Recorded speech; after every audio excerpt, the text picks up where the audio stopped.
இது மகிமை நேரம். கர்த்தரும் இரட்சகருமாய் இருக்கிற இயேசு கிறிஸ்துவின் ஈடினேற்ற இன்ப நாமத்தினாலே மகிமை டிவி நேர்களை அன்புடன் வாழ்த்துகிறேன். மகிமை நேர நிகழ்ச்சிக்கு உங்களை அன்புடன் வரவேற்கிறேன். இன்றைக்கு வசனம் இவ்வாறு சொல்கிறது. யோபு 16:20 என் சிநேகிதர் என்னை பரியாச பண்ணுகிறார்கள், என் கண் தேவனை நோக்கி கண்ணீர் சொரிகிறது என்று சொல்லி அங்கே குறிப்பிடப்பட்டிருக்கிறது. யோபுடைய சிநேகிதர்கள், அவர்கள் தூரத்திலிருந்து பார்க்கிறார்கள். யோபுக்கு நடந்த அவர்கள் சூழ்நிலைகள், பிரச்சனையை பார்த்து அவங்க தூரத்திலிருந்து பார்த்து உரு தெரியாமல் இருப்பதை பார்த்து அவர்கள் மேலே புழுதியை வாரிக்கொண்டு அவர்கள் தரையிலே உட்கார்ந்து அழுகிறார்கள். அது மாத்திரமல்ல, 7 நாட்கள் துக்கப்படுகிறார்கள். யோபு 2:13 வந்து அவன் துக்கம் மகா கொடிய துக்கம் என்று கண்டு ஒருவரும் அவனோடு ஒரு வார்த்தையும் பேசாமல் இரவும் பகல் 7 நாள் அவனோட கூட தரையிலே உட்கார்ந்திருந்தார்கள் என்று சொல்லி அங்கு குறிப்பிடப்படும். ஆனால் அதன் பின்பதாக அவர்கள் நண்பர்கள் பரியாசம் பண்ணுகிறார்கள். யோபை குறித்து தவறான காரியத்தை சொல்கிறாங்க. உன் பிள்ளைகள் ரட்சிப்பு படாம தரையில நொறுங்கி போனாங்க, நீ செய்த துரோகம், ஒளிவுங்க வாசல்ல இருந்த ஏழைகளுக்கு, பிச்சைக்காரர்களுக்கு நீ ஒன்றும் கொடுக்கலன்னு சொல்லி அநேக காரியங்கள் எல்லாம் சொல்லி அவர்கள் நிந்திக்கிறாங்க. இந்த பேச ஆரம்பித்து பழி வார்த்தைகளை சொல்கிறார்கள். இன்றைக்கு அநேக நட்பு, இந்த நட்பு காரியங்க பழி வாங்குற எண்ணம், நண்பர்களாக இருப்பாங்க, சில ஒரு காலகட்டத்துல பழியாக பகைஞராக மாறி விடுவார்கள். 1997 ஒரு நடந்த உண்மை சம்பவம். ஒரு மும்பையில இருந்து ஒரு நகை கடைக்காரர், அவர் மிகப்பெரிய செல்வந்தர். அவர் தன்னுடைய நகை வியாபாரத்துல இருக்கிற 40 லட்சம் மதிப்புள்ள நகைகளை ட்ரெயின்ல அவர்கள் பயணித்து செல்லும் போது தன்னோடு இருந்த சிறு வயதிலே இருந்த நண்பர், நம்பிக்கையான நண்பரோடு வருகிறார். ஆனால் அந்த நண்பர், அந்த வியாபாரி தூங்கும்போது அவனை பழி வாங்குற விதத்திலே அவர் தன்னோடு சேர்ந்து சில நபர்களை அழைத்து கொண்டு அந்த தங்கத்தை அவர் கடத்தி அவர் நகையை கொள்ளையடித்து கொண்டு சென்றார். ஆனால் அந்த விசாரணைகளே தெரிய வந்தது, அந்த கொள்ளையர்கள் வருவதற்கு மிக முக்கிய காரணம் தன்னுடைய நண்பன் என்பதை அந்த வியாபாரி அறிந்து கொண்டான். பிரியமானவர்களே, சில நேரங்கள்ல பழி வாங்குகிற நண்பர்கள் கூட தான் இருப்பாங்க. அவர்கள் பழி வாங்கி விடுவார்கள். யோபுடைய நண்பர்களும் அப்படிதான், கூடவே இருந்தார்கள், யோபோடு இருந்தாங்க, யோபோட பயணிச்சாங்க, அவனுடைய எல்லா காரியம் தெரியும். ஆனா அவர்கள் பழி சொல்ல ஆரம்பித்து விடுகிறார்கள். இன்றைக்கு நண்பர்களோடு நம்ம எவ்வளவேனும் உண்மையா இருக்கிறோம். இன்னைக்கு தாவீது, அவனுடைய வாழ்க்கையில நடந்த ஒரு சம்பவம் என்ன, அகித்தோப்பேலுடைய தவறான ஆலோசனை. நண்பன் அங்க குறிப்பிடப்பட்டிருக்கு 2 சாமுவேல் 15:31 அப்சலோமோட கட்டுப்பாடு பண்ணினவர்களுடன் அகித்தோப்பேல் சேர்ந்திருக்கிறான் என்று தாவீது அறிவிக்கப்பட்ட போது தாவீது, கர்த்தாவே, அகித்தோப்பேலின் ஆலோசனையை பைத்தியமாக்கி விடுவீராக என்று ஜெபிக்கிறான். அகித்தோப்பேலுடைய ஆலோசனை.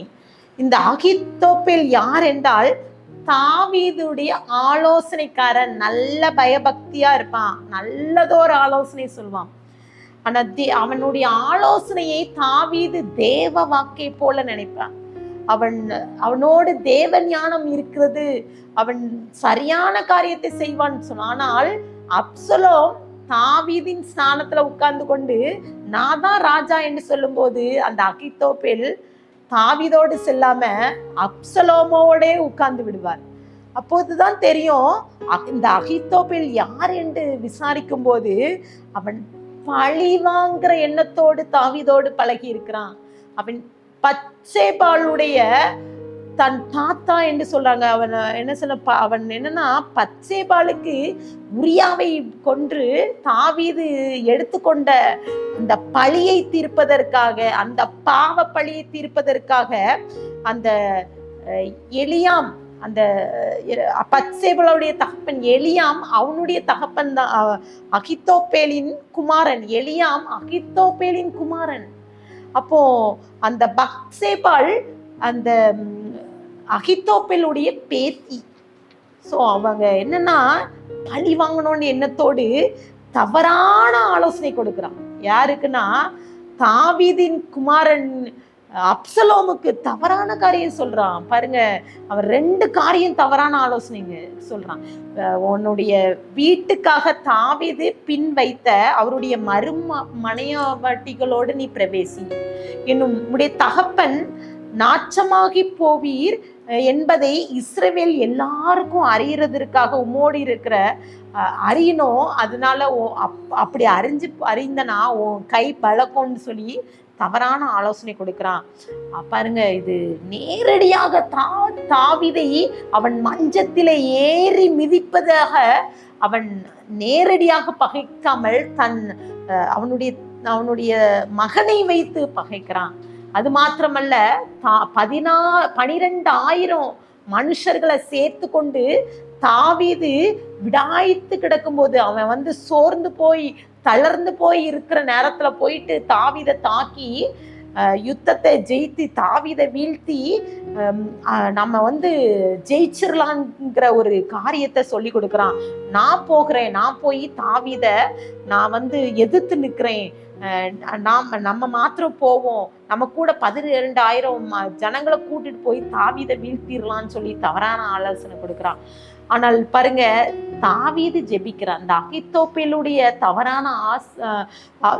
தவறான ஆலோசனை பைத்தியமாக்கி போடணும்னு சொல்லிட்டு ஜெபிக்கும் போது அங்க ஒரு மனிதன் அப்சலோமோடு பேசுகிறான். இந்த ஊசாய் பேசுறான். அப்சலோம்கிட்ட சொல்ல, நீங்க தான் ராஜா, நீ தான் ஜனங்களுக்கு யுத்தம் செய்கிறவர், நீர் தான் போகணும், அகித்தோப்பேல் போக வேண்டாம், அவனோட எதுக்கு 12,000 பேர் போகணும், எதற்கு அகித்தோப்பேல் தாவீதை எதிர்க்கணும், நீங்க தான் ஒரு ராஜா, நீங்க தான் யுத்த வீரர் என்று சொல்லி இந்த அகித்தோப்பேலுடைய தவறான காரியத்தை பைத்தியமாக்கும்படி கர்த்தர் அங்கே செயல்படுகிறார். அங்க நடந்தது என்னன்னா, தேவன் அகித்தோப்பேலின் ஆலோசனை அதம் பண்ணி போகிறார். தாவீது ஜெபித்தது போல் அது பைத்தியமாக்கி போடப்படுகிறது. அகித்தோப்பேல் தன்னுடைய ஆலோசனைய அந்த அப்சலோம் கேட்கவில்லை என்று நாண்டு கொண்டு செத்தான் என்று சொல்லி வேதம் சொல்கிறது. எப்படிப்பட்ட காரியம் இருக்குது பாருங்க. நம்மோடு பழகுகிறவங்க எப்படி பழகுகிறாங்க? பழி வாங்குற எண்ணத்தோடு பழகுகிறவர்கள் இருக்கிறாங்க. எவ்வளவேன்னு நம்ம கூட இருக்கிற சகோதரர்களாக இருக்கட்டும், நண்பர்களாக இருக்கும், நம்ம பக்கத்து வீட்டுக்காரர்களாக இருக்கட்டும், அவர்களோடு நம்ம பழி வாங்கும் எண்ணம் ஒரு நாளும் விடக்கூடாது. அகித்தோப்பேல் தாவீதோடு இருந்த வரைக்கும் சந்தோஷமா இருந்தான். ஆனால் தாவீதை விட்டு விலகி தாவீதை பழி வாங்க வேண்டும், பத்சேபாளுக்கு அவன் செய்ததற்கு பழி தீர்க்க வேண்டும் என்று சொல்லி தவறான ஆலோசனை கொடுக்கும் போது கர்த்தர் செயலாற்றி அவனுடைய வாழ்க்கையே அழிந்து போய்விட்டது. ஆம் பிரியமானவர்கள், இன்றைக்கு இந்த வார்த்தையை கேட்டுக்கொண்டிருக்கிற நீங்களும் கூட ஆண்டவர் சமூகத்துல எவ்வளவேனும் நம்ம இருக்கிறோம், எத்தனை காரியத்துல நம்ம உண்மையா இருக்கிறோம். இன்றைக்கு இந்த வாரம் முழுவதும் தொடர்ந்து 7 விதமான நட்பு, 7 விதமான மனிதர்கள், 7 விதமான நட்பிலே அவர்கள் என்னென்ன காரியத்தை செய்தார்கள், என்னென்ன காரியங்கள்ல கர்த்தர் கற்றுக் கொடுத்தாங்க, எங்களுடைய நண்பர்களோடு நாங்க எப்படி இருக்கணும்னு சொல்லிட்டு இந்த 7 நாட்களாக நாங்க தியானித்தோம். சொல்லலாம், இன்றைக்கு இந்த வார்த்தையை கேட்டுக்கொண்டிருக்கிற ஒவ்வொருவரோடு நீங்க பேசுங்க. ஒவ்வொருவரோடும் இசப்பா அவர்கள் நண்பர்களோடு உண்மையா இருக்கணும். பழி வாங்குற எண்ணத்தோடு இந்த வார்த்தையை கேட்டனா இசப்பா, ஒருவேளை நண்பர்கள் தவறு செஞ்சிருக்கலாம், அவர்களை பழி தீர்க்காதபடிக்கு இசப்பா நாங்க ஒப்பு கொடுத்து நாங்க ஜெபிக்கிறோம். நாங்க எங்க நண்பர்களுக்கு தவறோ சரியோ உண்மையாக ஜீவிக்க எங்களுக்கு ஏசப்பா அர்ப்பணிக்க நீங்க கிருபை தாங்கன்னு சொல்லிட்டு ஆண்டட்ட ஒப்பு கொடுத்து ஜெபிக்கலாமா? கண்களை மூடி ஜெபிக்கலாம். அன்பின் பரலோக தகப்பனே, உங்களோட பேசியிருக்கீங்க இன்றைக்கு ஏசப்பா. நாங்க கற்றுக்கொண்ட காரியம் எங்க வாழ்க்கையில பிரதிபலிக்க கிருபை தாங்க. நாங்க எல்லாரோடைய அன்போடு, சக மனிதர்களோடு, நட்போடு, சகோதர சிநேகிதத்தோடு நாங்க பழக ஜீவிக்க நீங்க கிருபை தாங்க. துதிகான மகிமை மக்கள் ஏறடிக்கிறோம் மீப்பர் மூலம் கேட்கிற பிதாவே, ஆமென்.